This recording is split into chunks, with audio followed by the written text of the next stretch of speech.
When a consignment store sales assistant, Olivia Mateus, who works at an upmarket New York store, needs to check whether a designer handbag is authentic or not, she knows the drill. She grabs a custom camera with a microscope and a lens provided by a company called Entropy, which is a New York-based artificial intelligence startup.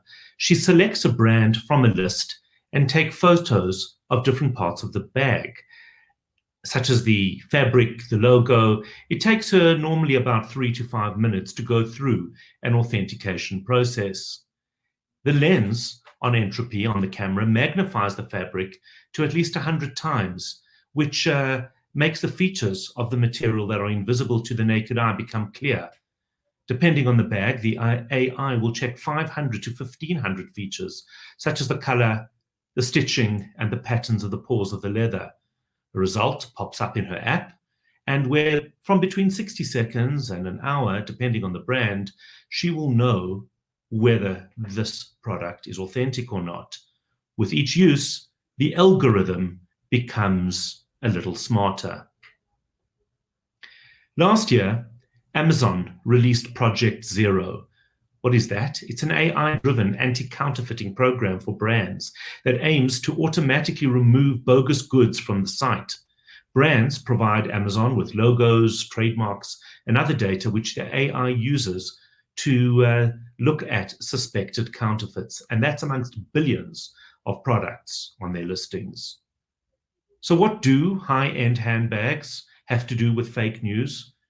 In truth, I'm not sure, but I hope to find out. I came across this concept in an article by journalist Jackie Snow, and I couldn't help wondering if there isn't some way to authenticate news the way we are looking to authenticate goods.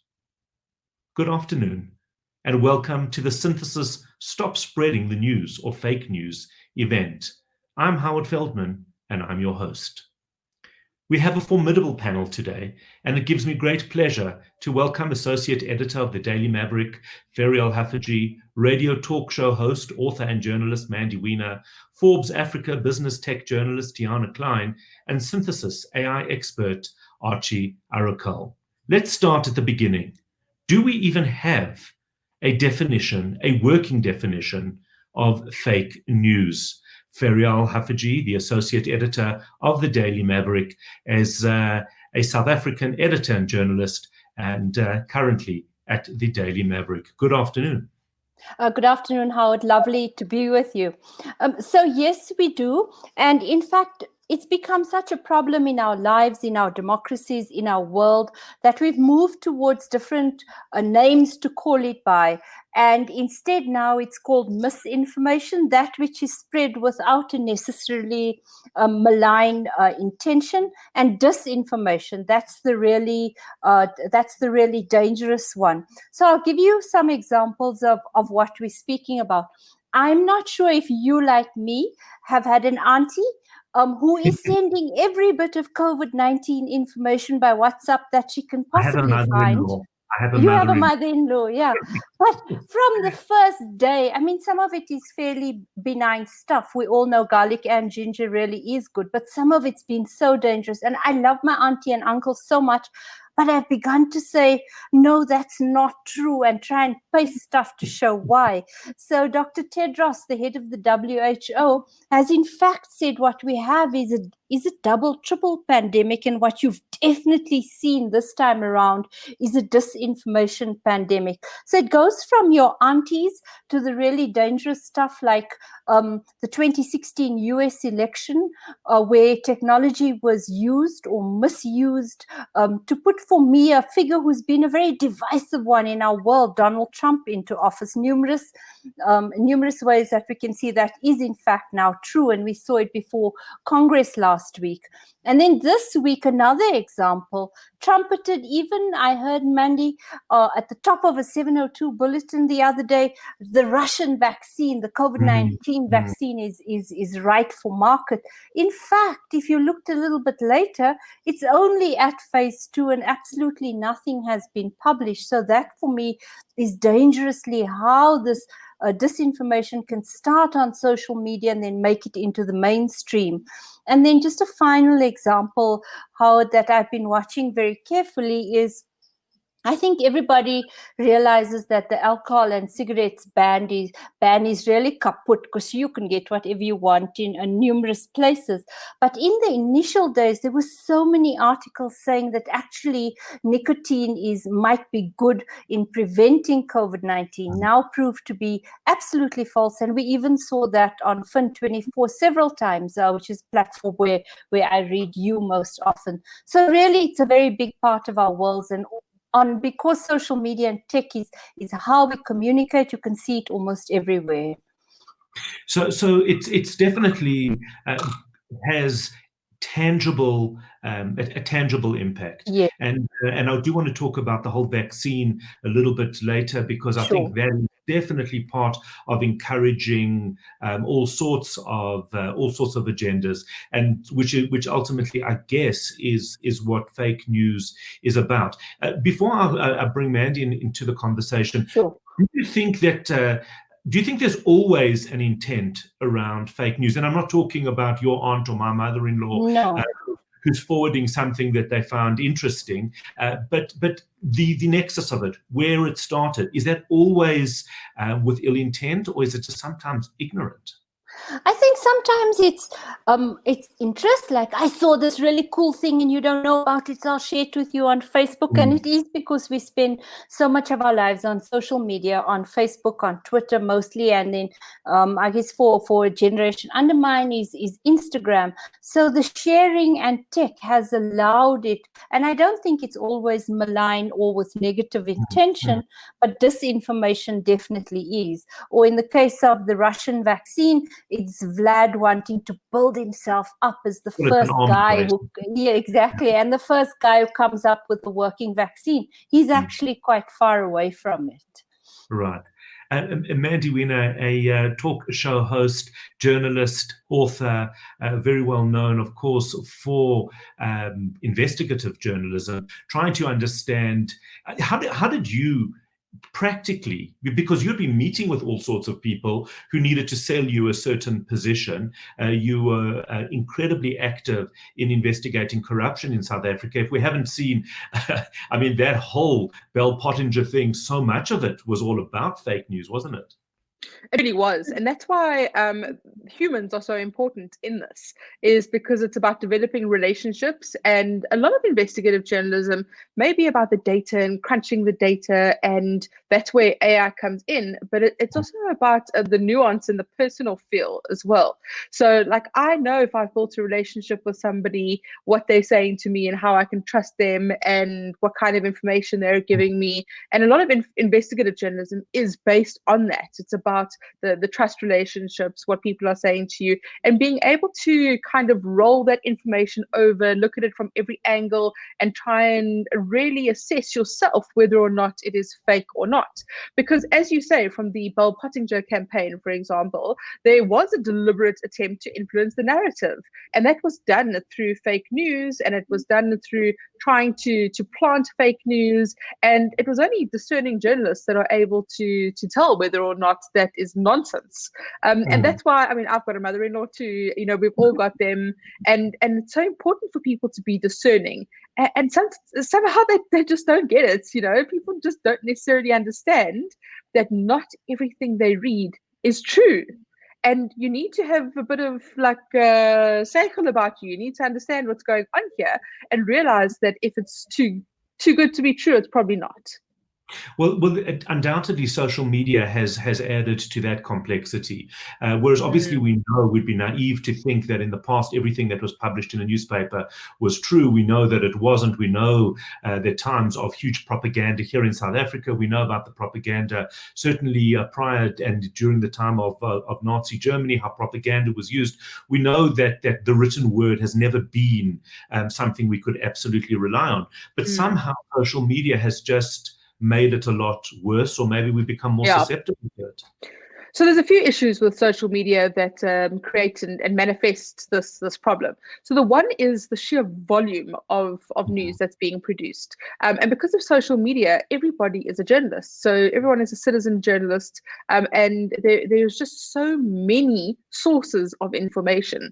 So you may find that if you curate your Twitter feed, that you are only reading kind of liberal, lefty, kind of pro-democratic narratives, but there is so much out there on the right-wing Fox News type stuff that you might not be reading, and then there's just regular people out there who are making up news websites, who are fabricating this, that are getting shared.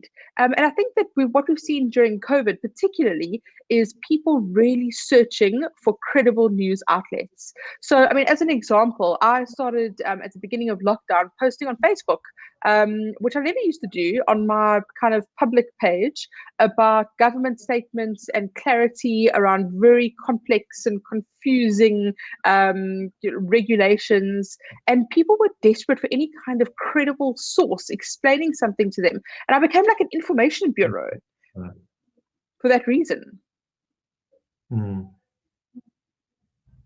Yeah, there's an absolute shortage of it. Archie, if I can ask you, you've done a tremendous amount of research into social media. In fact, Jared, if I can ask you maybe just to bring all the panelists in, because it'll probably be easier to have this conversation. But Archie, you've done quite an extensive research into fake news, AI, social media. Just give us just give us a synopsis of some of your findings. Yeah, so it's very interesting that I actually started diving into fake news about 2 years ago, and it's always been a passion of mine. And since COVID came on the rise, it's actually become even more a passion of mine. And what's something that my research group and I have done is actually we decided to start creating patterns around how fake news is spread. And what we found, and this is really interesting, was that it's very similar to how a disease spreads. It's actually very similar to how a pandemic or an outbreak actually occurs within a space. And what we found was that fake news travels a lot faster than real news. So just going to reiterate that again. So the fact that fake news is unfiltered and the fact that fake news isn't checked with credible sources is the reason why it spreads so fast. So if something is spreading really fast, it's the likelihood of it actually being fake news is quite high. And with real news, as soon as like all the filters and as soon as all the credibility checks come into place, it takes a lot longer to propagate across. So as a key metric, that's essentially one of the things that we started finding in with regards to the propagation of news. That's essentially one of the linchpins that we can use to determine whether something is fake news or not. And another very interesting factor that we found was, like I mentioned, it's an algorithm we used within the epidemiology space where we were looking at how disease was spreading. And what we found was that fake news is, if we're to put on a category of disease outbreak, fake news spreads faster than any disease that we've actually been able to map out as of in the past 15, 20 years. So, fake news is also a disease in its own sense as well. And another thing that we found is as we get more and more data. So I actually read something recently, and there was a study that said that there's 160 million emails that are sent out on a daily basis. There's close to 98,000 tweets that are sent out on a daily basis. And out of that, close to 70% of those tweets are actually fake news.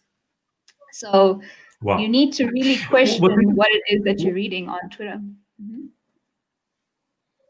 What's interesting about this, Ferriel, if I can ask you, the advantage of Twitter and social media, we saw it particularly starting off around about the time of the Arab Spring, where we suddenly could get information that we couldn't get because traditional journalists had to rely on verifications that Archie's speaking about. This suddenly allowed every person to be a journalist.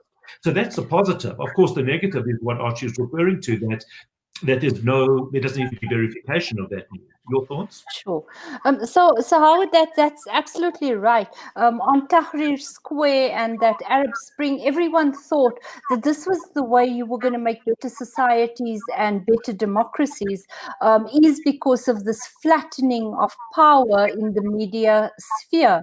But I have to say that almost a decade on, I have to agree with Malcolm Gladwell when he wrote that the revolution will not be tweeted. And in fact, as Archie has said, social media and the spread, the viral spread of it, has been the key method, the key vector for misinformation and disinformation to so impact our worlds. But I suppose where I fundamentally disagree with your opening statement is AI may be wonderful for spotting a fake bag. I think it's truly that's not going to be the way that we deal with misinformation and disinformation.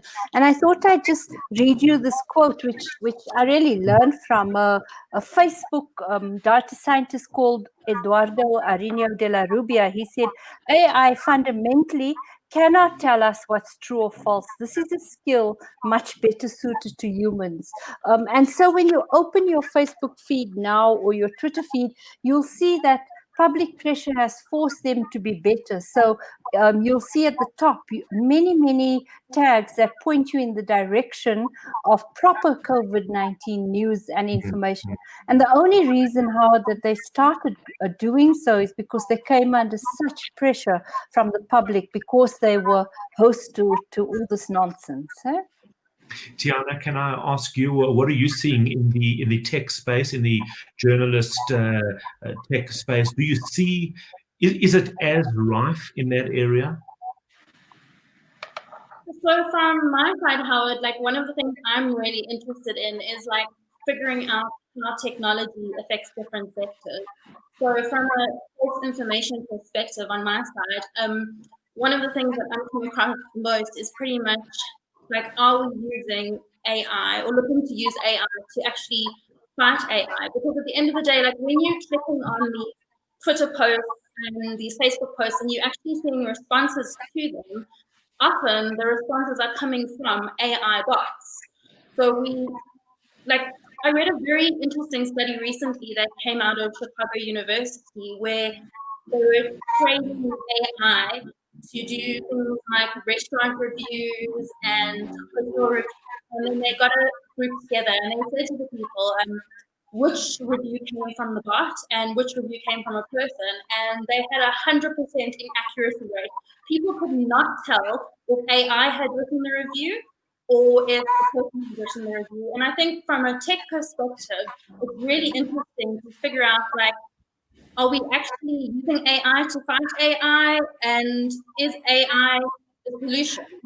And I'd also like, it's something I'd really like to talk to IT about, because it's very interesting when you include an aspect of machine learning, because you can also train machines to be biased. And what happens when the information you're feeding is incorrect? Right. We are having a little bit of problems with your sound, Tiana. I'm not sure how, if there's a way in which to make that just a little bit more clear. Mandy, the whole issue that you referred to earlier, where you speak about right-wing publications like Fox News, we know that as things have evolved, we've got this incredible polarization of the media. I think largely more so, I would suggest, in the United States and anywhere else, where you've got where to be honest, I don't even know where to find news, because you'll read something on CNN, Fox News won't cover it, CNN is perhaps a little bit, obsessive with their Donald Trump hatred. Fox News was supportive of Donald Trump. Now there's this new place, or the place I hadn't heard of before, Aon or something like that. But there's this incredible polarization of the news, and which leaves people a little bit confused as to where to go. What do you suggest, or what do you do? So I think the difference is in the States, particularly, you've got a situation where publications are endorsing candidates or political parties. So, you see somebody like Sean Hannity mispronouncing Kamala Harris's name and like getting all defensive about it, and it's quite funny. I posted the front page of the New York Times yesterday, which was obviously praising Kamala Harris's pick as VP for Joe Biden, and a lot of people didn't like that because they don't like the New York Times because it is so polarizing, and I don't think we see that to the same extent in South Africa, because we don't necessarily have that kind of endorsement of candidates. Although, like when we had the New Age and we knew that was very pro-Gupta and pro-government, or even ANN7, that was our experience of that. But I do think that in South Africa particularly, there is an identification of where the credible news sources are, but also it's based on individuals. And people know that if Ferial posts something, then it probably is true. So I think it does come down a lot to individuals. We've seen a lot of conversation happening around News 24 and whether or not, what the feeling is around that. But I think people have got very defined views about what they think are credible organizations. And I also find that it's a self-fulfilling prophecy. I think that people look for the publications that perpetuate their own thoughts on things. So, if you have got a very pro ANC view, you're going to look for those commentators that are going to perpetuate that for you. In other words, you've actually got to almost go through everything. You've got to be a little bit uncomfortable in your news at the moment. If you're not, then you're doing something wrong. Ferial? I was just unmuting Howard. Absolutely. And just to step back, to go back to what Mandy said, I think we're going to have to get used to paying for the good stuff.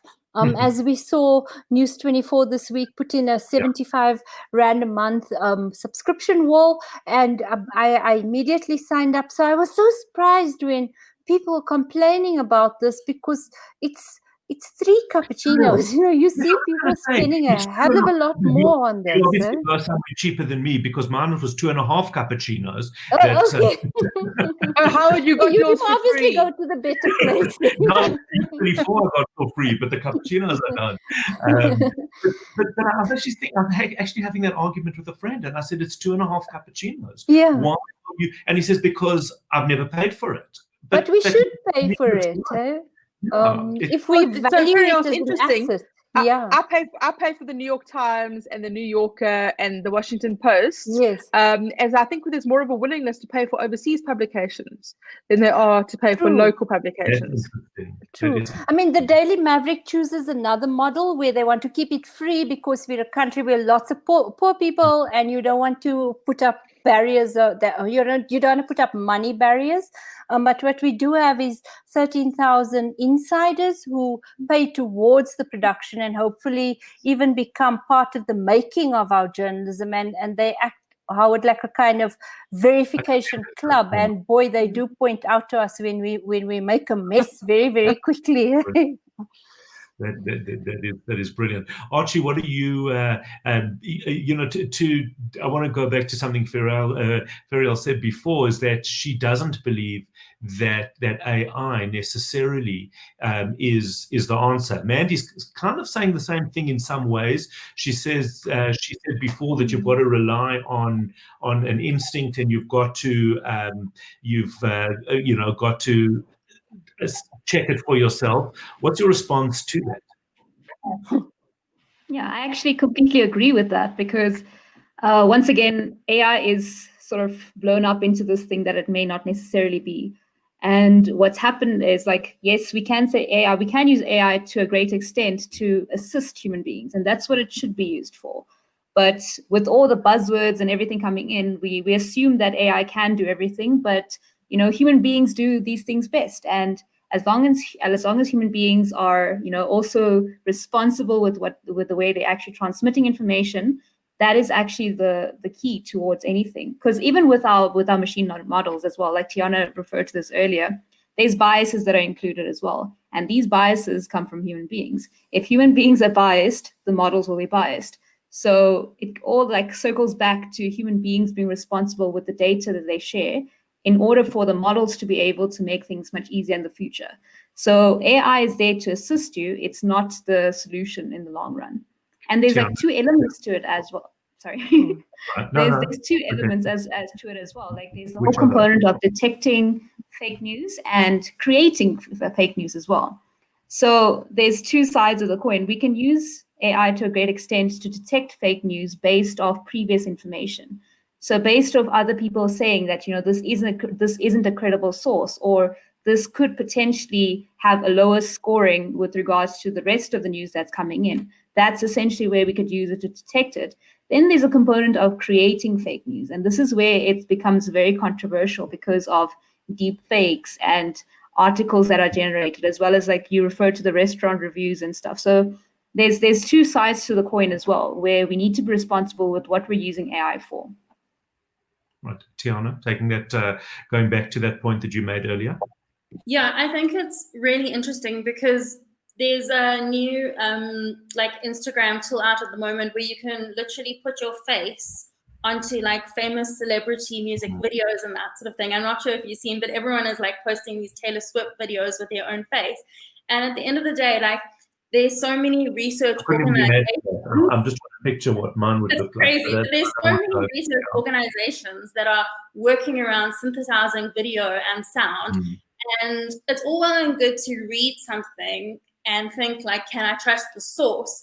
But when you hear something and it's been altered, and when you see a video and it's been altered, like what happens next? I remember there was a massive issue with like a Barack Obama campaign a few years ago where the actual sound was edited.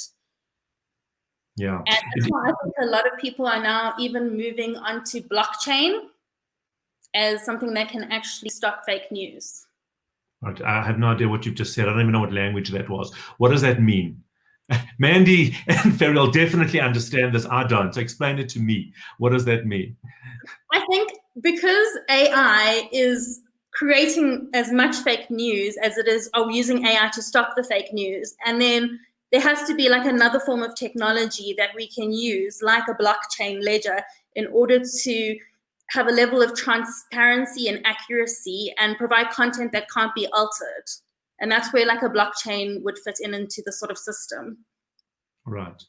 Okay. So it's to try and to actually break it down almost, so that you know that when you see Barack Obama, that it is Barack Obama. In fact, we had Archie's laughing because she's part of this AI unit at Synthesis, and they prepared a 2-minute video where they had Donald Trump and the Queen welcoming everybody to this video, and it was very hard to tell that in fact Donald Trump hadn't been commissioned to welcome people to the Synthesis video, and it's deeply problematic because when that gets shared, well, not that, because that one really wasn't, that was just done for fun, but it becomes a very, very dangerous way of manipulating people, and manipulation, emotional manipulation, is what I'm concerned about, because we are very emotionally driven, and our news has become a lot more emotional, and as a result of which we've become much more vulnerable and susceptible to emotionally driven news. Mandy, your thoughts? Yeah, definitely. I think that what we've seen at this time of COVID particularly is that people are very emotional about it.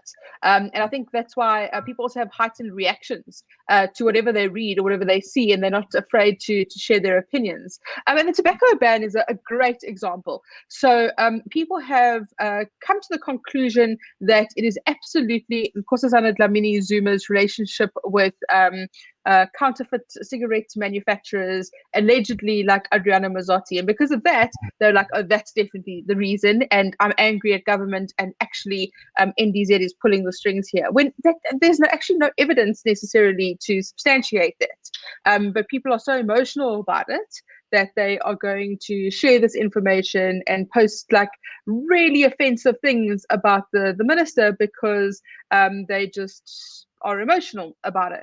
And I do think that we've seen a lot more of the memes, obviously, that kind of stuff that's being shared is all driven by outrage and fury and frustration and all of that. And that's why fake news is getting shared so much, because people are looking for the fake news that backs up their narrative, and that's what they're passing it on, even if it isn't based in reality.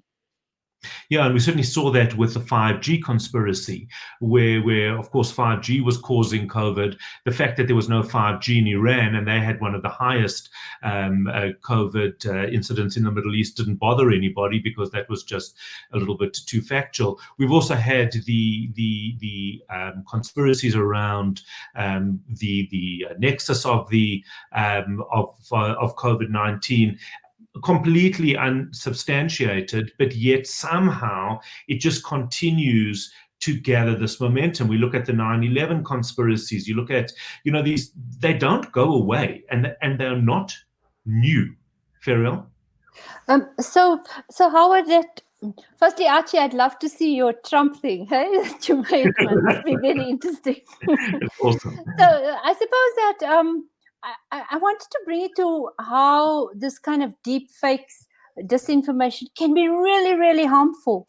So I don't know if you all read about the Brazilian mayor, Volney Morastone, who said on last Monday, that the city will offer ozone therapy, another treatment with no proven effectiveness to patients with COVID. His municipality had also offered ivermectin and camphor as preventive options, and an antibiotic that really didn't work. And people had started taking this stuff. And the ozone therapy, he recommended that you go twice a day to have it anally injected. So, and really dangerous. And this is a leader. Then we saw Donald Trump on hydroquinone, and Narendra Modi doing the same thing. So I really think this moment has shown us the dangers. And I don't know where the solutions lie. For many people, it lies in regulating the platforms, in making it more difficult for that kind of disinformation to spread. I mean, you saw Mark Zuckerberg, I thought, looking like a teenager being smacked by his elder uncle in Congress the other week. But I do wonder how you stop this. And I just thought, just for a moment, I'd share the story of my friend Rana Ayub in India. Is that one day she showed me a video, and it really looked like her as a porn actress. And this was really sophisticated deep fake work that had imposed her head onto something similar body, similar color, etc.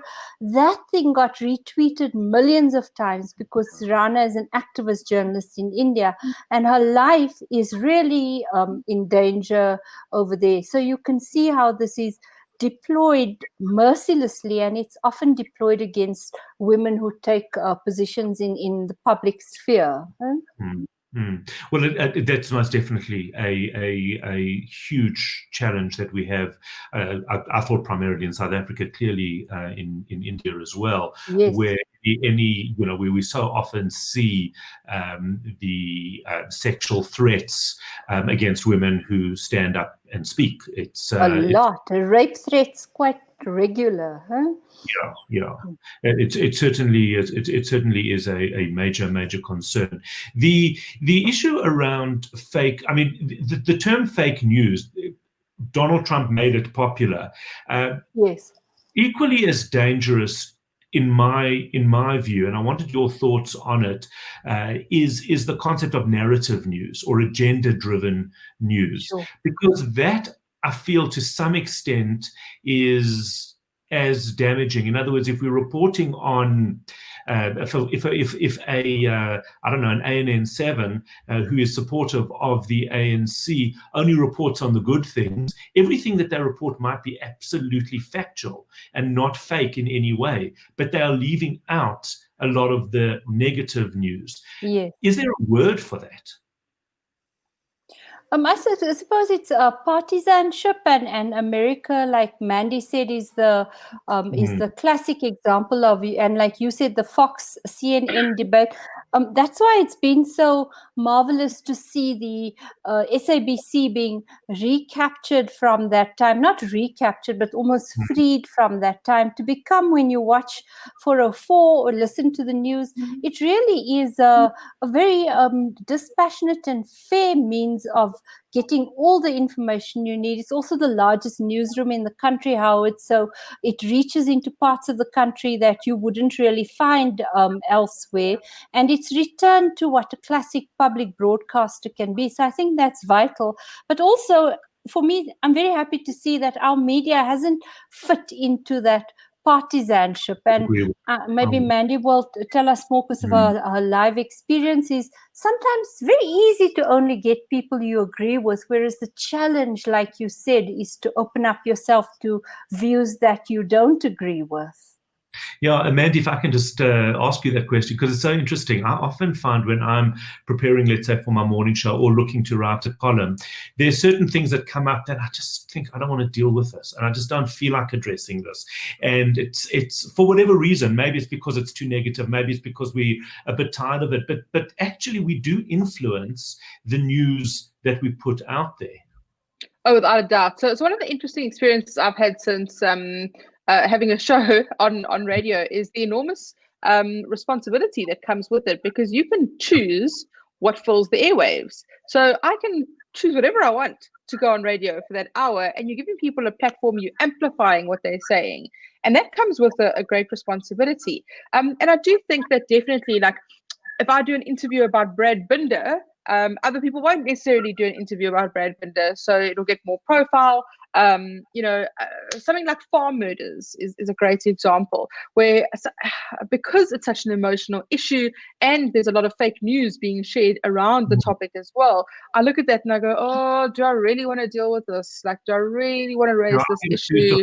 With that all the time, and the truth is I don't know how to deal with it, because I don't know what's true. I don't know what's untrue. I got into a lot of trouble. In fact, I had all sorts of death threats some years ago when I wrote that I won't wear black for white farmers, because I didn't feel it was a race issue. I accept that there's a real issue around the vulnerability of our farmers and our rural communities, and I think it's absolutely tragic. But I didn't feel that it would necessarily was a racial issue, and so I still keep getting these terrible things. Why aren't you covering it? Why aren't you writing about it? So I get a lot of abuse for that. Like, why are you talking about this issue, not this other issue? Today I did an interview about the 8th anniversary commemoration of Marikana, and the particular topic that I was speaking about was about that the families of the mine workers had not received justice.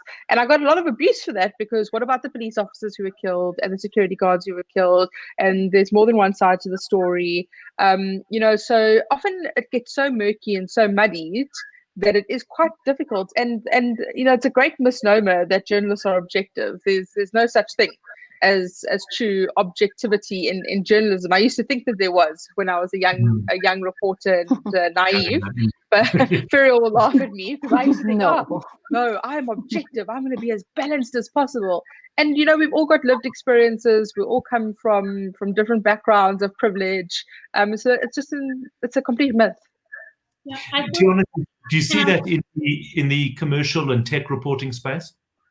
Yeah, I think it's interesting because there are actually a lot of news outlets which sometimes they've managed to accidentally post something that is fake news. There was an interesting example where BuzzFeed posted a story about a jewelry shop in New York that was replacing their diamonds with fake diamonds. And what happened was that company actually lost a lot of market share and ended up going out of business. It hurt their reputation and their bottom line. So I think it's very important to be careful and look at both sides, because at the end of the day, AI within itself is also synthesized information, and it can also be inaccurate, which is something I thought I can talk to. We've seen a lot. Just going back to this whole the vaccine discussion, and certainly I see it a lot because I cover and I follow a lot of the Israel news. I won't even cover it when an Israeli company announces that they are a hairbreadth away from releasing a new vaccine, because I don't trust it until I see that it's not about maybe funding, maybe it's about something else, maybe it's a race that we referred to before, but you therefore become skeptical. And we see it in a lot of business cases where people put forward a concept that isn't quite there yet, with the intention of generating a lot of interest, perhaps funding, etc. But particularly in the vaccine space, we're seeing a tremendous amount of that going on. Yeah, there's a lot of clickbait around vaccines, which has been very interesting. I mean, the biggest information at the moment is there's like a lot of drama going on with the Russian vaccine. And then exactly. he posted a story about how his daughter was the first person to get the vaccine. And now there's all these images going around. And it turns out that the girl in the photo actually isn't even his daughter. And now everyone online is fighting about like who's posting real or false pictures about his daughter. It's like, it's really strange and interesting. But there was a report where scientists have come out and said like any information about a vaccine that is at least less than 12 months away is fake news. Yeah, I interviewed somebody actually from San Francisco yesterday, and he actually just almost shrugged off the Russian vaccine story just because they're it's just got no credibility.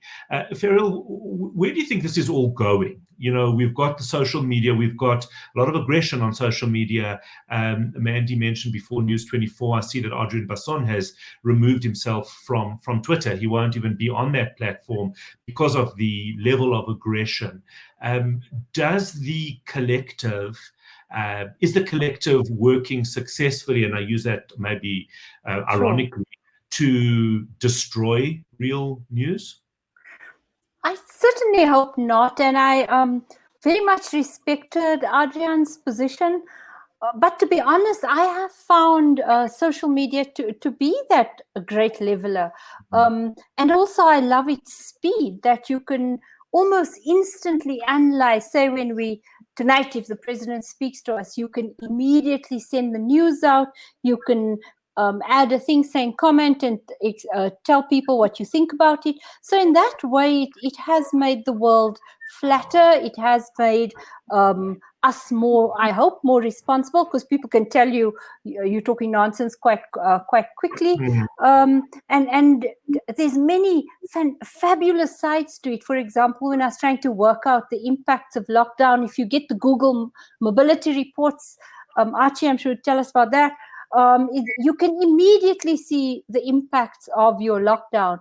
But around the world, Howard, there is a big move about how the big platform companies, those that so determine our lives, be it your WhatsApp, Facebook, Instagram, etc. There is thought, Amazon, around the world of how do they become better citizens. You saw the Californian ruling yesterday, which said that Uber drivers have to now be regarded as employers. So I think this is going to be the big debate of at least the first few decades of the 21st century. How do the platform companies become part of a good society rather than just taking from it? And then fake news and misinformation, disinformation are a subset of that big discussion. Yeah, and the question is exactly where it goes. I mean, the truth is, I love I'm a huge fan of social media. It means I can play poker when the president's speaking, because I know Mandy Wien is trying to update on what the president has said. So Mandy, that's not nice, Howard. So my friends appreciate that also. Your thoughts on that? I mean, not on the poker, on everything else. You're talking to me? Yes. Oh, sorry, I missed that. I got caught up in the poker bit. Look, I think that there's definitely a place for social media in journalism, and we've seen that, from the way that court trials have been tweeted, the way that we have immediacy with reporting from the scene. The Oscar Pistorius trial is a perfect example of that. It's the ability to provide, and not anybody can tweet. Also, a lot of journalists think that it's a very easy thing to do, and it's not. It's a skill to be able to fit into exactly the right number of characters, to bring observations, analysis, unpacking. I know Ferrell likes to write comment and to give analysis in that way. A lot of people do it differently, and so I think there's definitely room for that in the immediacy and the analysis that it provides, and the platforms that it gives to people that may not necessarily have one, and also the accessibility to newsmakers, the fact that it breaks down barriers to politicians that we get tip-offs via social media, that we can get comments from Helen Ziller via social media. That all makes a very big difference. And, I think that there's definitely a space for it, although it does make for lazy journalism in a lot of instances where people think that they can write up news stories off tweets. And that is just bad journalism, and we see it all the time. Where people take that as a comment, or they make a big story out of it. So as with anything, there's pros and cons. With AI, there's pros and cons. When you've got a huge cache of emails like the Gupta leaks, and you have the ability to use artificial intelligence to go through that enormous whack of data, and we're seeing more and more investigative journalism being done from data and data journalism. So I do think there's pros and cons for everything. Archie, let's come back to you for just a moment. Where do you see this going? We've got social media, we've got the fake news happening in all sorts of areas. How is this all going to come together with the use of AI, if it is? Yeah. So, I mean, the one thing I do have to admit to is technology has really matured over the past years, and there's just so much algorithms and so many different technology stacks out there that's able to support big data, actual big data. So the amounts of social media information coming in, the amounts of emails coming in, with or without you knowing, you're actually using AI all the time. For example, your email spam filter. That's literally a culmination of different data sets coming together to determine whether you have a spam email, which is like fake news, essentially, right? So we're actually using it without even realizing it. And if you remember how spam email addresses, spam emails used to work previously, it wasn't as good as it used to be. And these days, it has matured to a point where you can actually selects the correct spam email addresses. And similar to that with fake news as well, we're getting so good with the metrics in terms of triaging whether something is fake news or not. For example, there's actually 4 different criteria we look at. Like, for example, the one thing is reputation. Is this from a reputable source? And it's not just a matter of looking at the title and the way it's coming from, but it goes several steps deeper into that to understand what time frame it is posted on. It looks for searches on different websites to see whether this can be actually correlated. So our technology stack has really matured over time to facilitate these new ways of working. But at the same time, along with this maturity, as humans ourselves, we need to leverage on this technology to ensure that the correct information is being propagated, because it's a two-man approach. We need to work with the tech in order to utilize it to a good extent. So it does eventually merge together, but there needs to be a sense of education around what tech can do and can't do, and so that we can utilize it in the most effective way possible. I mean, surely, just a thought on that is technology should be able to identify which Twitter accounts might well not be genuine Twitter accounts, when they were formed, how many followers. There should be a way to assist there. One of the listeners asking, what does the panel advise that a layperson does to validate different news stories? Ferial, what do you think they should do? A layperson. So a layperson can go to Africa Check, who has probably done all the work for them. So if there is really a growth industry in journalism, it's in the realm of fact checking.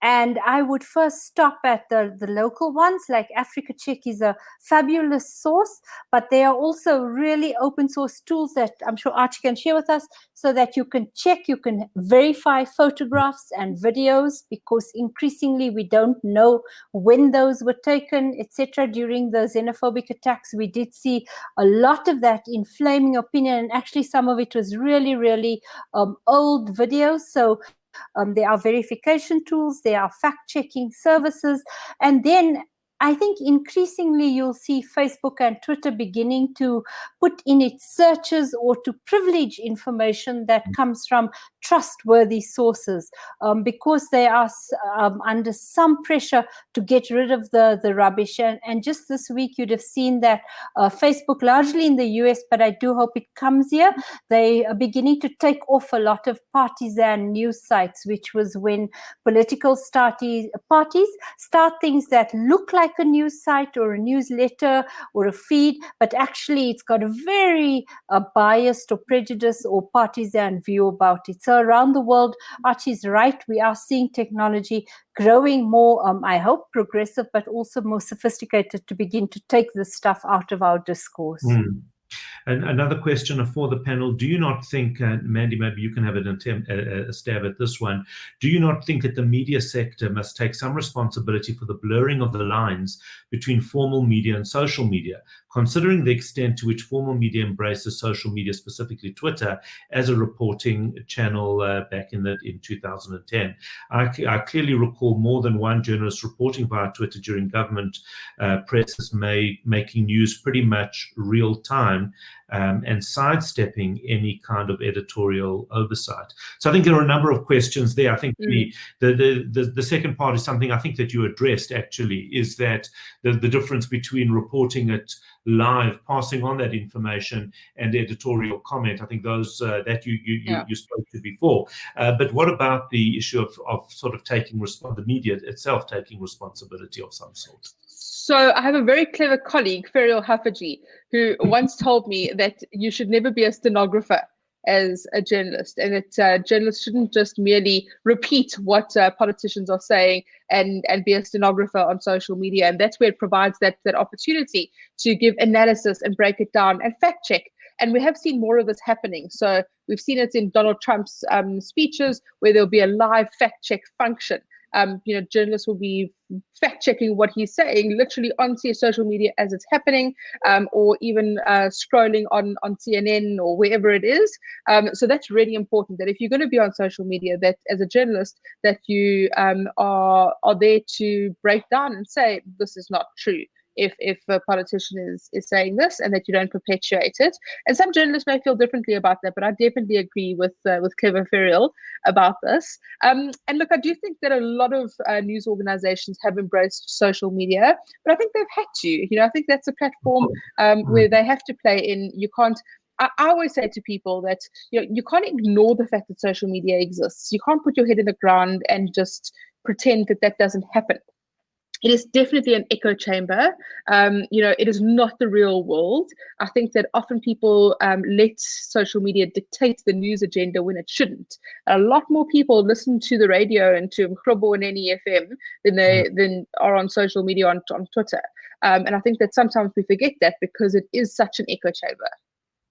Yeah, and again, especially because we are all attracted to our own bias, and we like the stories that reaffirm exactly what it is that we're saying. There are a series of polls happening as we speak. We encourage everybody just to please participate in them. When you see those questions, it'll give us an interesting insight into what your thoughts are. Tiana, you see the same, I imagine. It's as dangerous in the tech space. Obviously, perhaps it's a little bit more about money and all sorts of other things. But is there a different way for a layperson to verify what is or what isn't real information? I think a lot of it comes down to just checking the news sources. Like, obviously, people will share information and they won't realize that it comes from a website which isn't real. So a lot of it is about looking at URLs and seeing, does this URL have a strange address? Does it say .com, .co? And also to look at the images and see if they're altered. There was a very interesting Reader's Digest survey that came out a little while ago that said that a lot of people actually can discern between false information and real information, but they just too distracted. So it's very much about, I think, as Ferial said earlier, it's just so easy to just share. So, from a tech perspective, especially when it comes to people sharing information on like WhatsApp and Facebook. It's just, to actually stop and think and say, does this sound realistic? So often I now have to fend off all these messages from my mom and say to her, do you think this is real? Do you think this actually is happening? Should you cover your body in sesame oil to avoid contracting coronavirus? Yeah. And And do you these think are it's like a good big idea to questions, blow a especially hairdryer at full steam up your nose because it sounds so logical? Right. Mandy, have you ever been caught by fake news? Have you ever reported fake news? You don't need to tell us what it was, but have you been caught or have you managed to avoid it? Yeah, I think I'd be lying if I said I didn't. I think there might have been one or two incidents which I deleted very quickly, but I think I'm sure at some point, but I'm so careful about it now. Like you have to be, because if a credible journalist posts something that is wrong, then that's all you got in this game. It's shot. But I can't remember off the top of my head, but I'm fairly certain that I got caught once or twice on something. Right. The other thing, certainly where I've been caught is by not looking at the date. So in terms of how current the story is, which I think is just such a rookie mistake. Before you pass that on, Ferial, have you been caught by it at all? Shamefully, yes. And I'll share the most embarrassing example because it's a salutary lesson to me. Is at the time of the SARS rogue unit saga, information, misinformation, disinformation packages. Then still analog, so it was documents getting dropped into newsrooms, and we published one piece of it without checking that it was so obviously faked and meant to send us in a direction which we headed in. And I remember I was still blow drying my hair with that time when hairdressing was still allowed in Parkhurst, and Praveen Godan called, and when he calls you, you take the call. And I was standing outside on pavement outside the hairdresser with my hair half done, really getting shouted at. So after that, I check documents really carefully. And sometimes on Twitter, I have retweeted something which proved to be incorrect, which you have to then go back, delete, and declare that you've deleted. Very embarrassing. So hopefully it's made me a better journalist. But yes, very easy to be caught, Howard. Yeah, indeed. And final question, Archie, is there a way to fact check government stats for COVID-19? So yes, there is ways to do it. There are a couple of fact-checking websites that you can go on to. AfriCheck is actually one of them. Snopes, PolitiFact. There's a couple of fact-checking websites you can go on to. But once again, it's always important to check where the source is coming from. Is it a trusted source? Ensuring that the timeframes actually make sense. Don't just believe any dashboard that you actually see on the horizon. There's quite a few of them, but always check where the sources are. And if they are verified sources, they would typically say that we are a verified source and this is where our data is coming from. Always look at where that source of data is coming from. Just because it's in a great looking graph, it doesn't mean that it is absolutely accurate. We are almost out of time. It is almost 4 o'clock. We promised you an hour. This to me has been an absolutely invigorating and fascinating conversation. Ferial, Mandy, Tiana, Archie, thank you everybody for your time. Just to tell you that on the 27th of August, we'll be doing Born in Adversity 2. And there we're going to be speaking with Amanda Dambuza. She's got an amazing story about adversity and about succeeding through adversity. We've got a number of other fantastic panelists, so please keep an eye out on social media for that webinar. I'm Howard Feldman. This is your Synthesis webinar. Thank you for taking the time, and thanks to our panelists. Absolutely fantastic and so interesting and so enjoyable. Have a great day.